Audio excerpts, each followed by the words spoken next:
Putar balik ke musim 2021, Lawrence Stroll mendeklarasikan perubahan identitas tim dari Racing Point menjadi Aston Martin, dan sesumbar kalau ini merupakan sebuah ambisi besar untuk menjadi juara dunia dalam waktu 5 tahun. 4 tahun berselang dan setelah investasi gila-gilaan dengan pembangunan fasilitas Aston Martin Campus di Silverstone senilai 3 triliun rupiah serta perekrutan engineer besar-besaran yang dilakukan, belum ada tanda-tanda jika target ambisius tersebut bisa diwujudkan sesuai deadline. Memang masih ada 1 tahun lagi, dan itu bertepatan dengan penerapan regulasi baru 2026. Tapi jika dilihat kiprah mereka saat ini, rasanya sulit melihat Aston Martin langsung bersaing di papan atas musim depan. Semenjak Fernando Alonso bisa finish di urutan keempat klasemen pembalap pada 2023, performa Aston Martin terus-menerus menurun. Hanya meraih 14 poin dalam 6 balapan pembuka musim ini, jelas sangat jomplang kalau dibandingkan 2 tahun yang lalu, ketika mereka bisa dapatkan 5 podium dalam 6 race dengan jumlah poin lebih dari 10 kali lipat. Penurunan performa Aston Martin memang sebenarnya sudah dirasakan sejak fase-fase akhir musim 2023, di mana mereka mulai kehilangan sentuhan dalam development mobil dari tim-tim besar. Kualitas sumber daya tim yang masih berada di level papan tengah, serta fasilitas baru yang belum sepenuhnya siap dipakai, merupakan penyebab utama kenapa Aston Martin terus menurun sejak 2023. Tapi jujur saja kami tidak menyangka kalau penurunannya langsung anjlok dan bisa separah musim ini. Dalam 6 balapan, Aston Martin belum pernah tembus ke sesi Q3 di kualifikasi dengan start terbaik di posisi ke-12 saja. Semua raihan 14 poin tim juga diraih oleh Lance Stroll yang musim ini bagaikan ninja karena seringkali pelan-pelan menyelinap di tengah kacaunya balapan untuk bisa tembus ke 10 besar. Seperti di Australia, ia dapatkan strategi jitu di tengah cuaca berubah-ubah. Lalu di Shanghai ketiban durian runtuh. Kemudian di sprint Miami yang kacau, ia bisa raih poin maksimal. Sebaliknya bagi Alonso, ia sama sekali belum meraih poin, dan ini jadi awal musim terburuk selama karirnya di F1. Di Australia, ia alami insiden karena kesalahan saat kondisi sirkuit transisi dari kering ke basah. Lalu di Shanghai gagal finish lagi karena masalah di rem. Kemudian di sprint Miami, ia alami insiden usai disenggol oleh Liam Lawson. Sisanya Alonso tak cukup cepat untuk bisa menggebrak barisan 10 besar, dan GP Jepang serta Arab Saudi adalah kesempatan terdekatnya dengan finish di posisi 11. Lebih jauh lagi, performa Aston Martin secara keseluruhan memang tergolong mengkhawatirkan, karena mereka jadi tim dengan peningkatan paling sedikit dibanding musim lalu.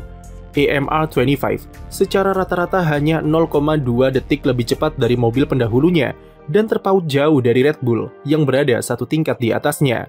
GP Miami jadi performa terburuk Aston Martin, karena saat balapan mereka hanya bisa finish di posisi 15 dan 16.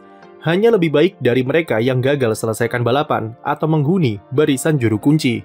Bahkan sebelum ini mereka gagal cetak poin pada rangkaian triple header yang memaksa tim untuk mengadakan rapat darurat setelah GP Arab Saudi untuk evaluasi besar-besaran. Apa yang salah dengan Aston Martin? Problem yang kita lihat di mobil AMR 25 sejatinya merupakan masalah-masalah bawaan atau warisan yang terbentuk sejak musim 2023, yaitu lemahnya mobil di lurusan, serta tikungan cepat dan korelasi data simulator. Aston Martin mencoba memperbaiki problem aero yang pengaruhi performa di tikungan cepat, tapi hasilnya karena data simulator yang tidak sinkron dengan data di sirkuit, pengembangan mobil mereka tak bekerja sesuai harapan. Setiap upgrade yang dibawa malah menjadi downgrade atau malah memperlambat progres dari mobilnya dan malah makin tertinggal.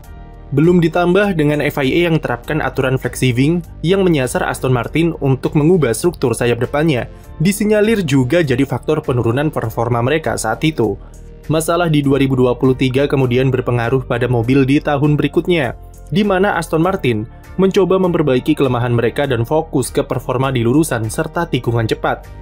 Pendekatan itu otomatis mengorbankan performa di tikungan lambat yang jadi keunggulan mereka di musim sebelumnya, dan sayangnya tak bekerja yang buat Aston Martin makin kesulitan di papan tengah. Masalah korelasi data yang belum juga selesai makin memperparah situasi di Aston Martin, karena setiap upgrade yang mereka bawa kemungkinannya cuma 2, yaitu performanya sama saja atau malah makin lambat. Padahal musim lalu Aston merupakan tim dengan jumlah upgrade terbanyak dan hasilnya 0 besar.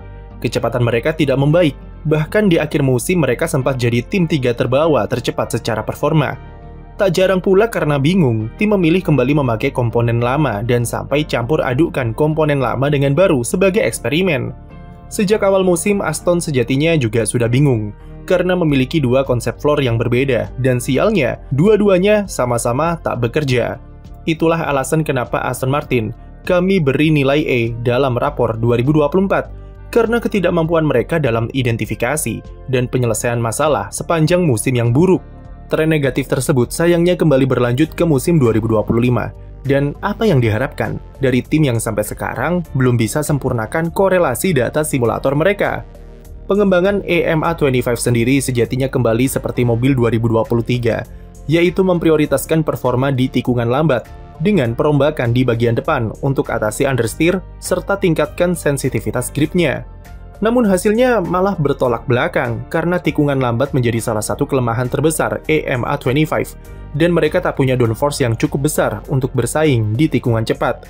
Di Bahrain dan Miami, dua sirkuit dengan karakteristik yang dinamis serta penentu catatan waktunya ada di tikungan lambat, Aston Martin tampil begitu buruk dan hanya mentok di posisi 15. Alonso bisa finish lebih baik di trek bertikungan cepat seperti Jepang serta Saudi, tapi itu masih jauh dari kata cukup jika berbicara standar Aston Martin dalam 2 tahun ke belakang. Salah satu target Aston Martin musim ini juga menjadikan mobil jadi lebih mudah dikemudikan. Namun, dua limitasi terbesar di EMA25 yang membuat mereka kesulitan mencapai target tersebut adalah kurangnya jumlah downforce serta sensitivitas ban depan yang tidak seimbang. Grip ban depan yang sensitif tidak diseimbangkan dengan downforce yang optimal. Hasilnya adalah mobil jadi terlalu picky yang sebabkannya alami sliding atau oversteer di tikungan. Aston Martin seringkali mengkompensasi itu dengan memasang sayap belakang downforce besar untuk perbaiki keseimbangan mobil, dan itu bekerja di sirkuit seperti Jepang serta Saudi. Tapi di Miami, pendekatan tersebut tak bekerja karena menjadikan performa mobil terlalu lambat secara overall dan berujung ke Aston Martin yang finish di urutan paling belakang. Meski progres mereka melambat dan makin menurun, Andy Cowell menegaskan kalau tim tidak panik dengan hasil yang mereka dapat musim ini. Mau bagaimanapun, target realistis mereka baru dimulai pada 2026 nanti, dengan mobil generasi baru yang langsung dibuat di bawah arahan Adrian Newey. Newey sendiri dipastikan tetap fokus 100% ke mobil 2026 dan tidak akan turun tangan untuk bantu pengembangan EMA25 karena dikejar waktu untuk selesaikan mobil generasi baru. Fokus utama Aston Martin saat ini adalah mempercepat transisi menuju operasional penuh di fasilitas baru untuk 2026. EMA25 akan dimaksimalkan untuk mempelajari wind tunnel baru, menyempurnakan korelasi data simulator, dan berbagai eksperimen untuk perbaiki operasional tim. Mereka tidak ingin hanya fokus pada solusi jangka pendek untuk curi poin musim ini, dan ingin prioritaskan semua sumber daya di tim untuk target jangka panjang. Pertanyaan terbesarnya adalah, apakah Lawrence Stroll memiliki batas kesabaran yang sama seperti Andy Cowell atau tidak? Karena pada akhirnya dia adalah pebisnis yang tidak mau valuasi perusahaan yang ia miliki terus menurun. Dalam setahun terakhir saja, Stroll sudah mengubah susunan internal di Aston Martin dengan memutasi Mike Krack dan memasang Andy Cowell sebagai CEO serta tim prinsipal. Lalu Adrian Newey bergabung untuk ambil alih pengembangan mobil F1, menggeser posisi Dan Fallows yang kabarnya segera keluar dari tim pada pertengahan musim ini. Apakah itu langkah bagus? Bisa jadi kalau melihat kapasitas orang-orang yang ia rekrut dan potensi sumber daya yang mereka miliki. Tapi ujung-ujungnya semua pasti butuh waktu, dan Stroll harus bersabar jika situasi tak berjalan sesuai ambisinya musim depan. Keberadaan Newey bukan jaminan kalau Aston Martin bisa kompetitif secara instan, apalagi mengingat 2026 diprediksi menjadi regulasi yang menitik beratkan pada kekuatan mesin. Honda sendiri sampai sekarang belum ada tanda-tanda positif kalau mesinnya akan sebagus regulasi saat ini. Dan bahkan rumornya, mereka temukan banyak kendala karena jadi pabrikan terakhir yang pastikan komitmen untuk gabung di 2026. Tantangan besar menanti Aston Martin mulai 2026 sampai 3 atau 5 tahun ke depan. Dan jika mereka ingin memikat Max Verstappen untuk pindah, Lawrence Stroll harus buktikan kalau timnya memang pantas untuk mendapatkan jasa 4 kali juara dunia itu. Namun sekali lagi, semua butuh waktu. Bahkan meskipun Aston Martin sudah mempunyai semua faktor dan mencentang semua kriteria untuk menjadi tim besar. Sekian video dari kami, jangan lupa beri like dan subscribe untuk konten F1 lainnya.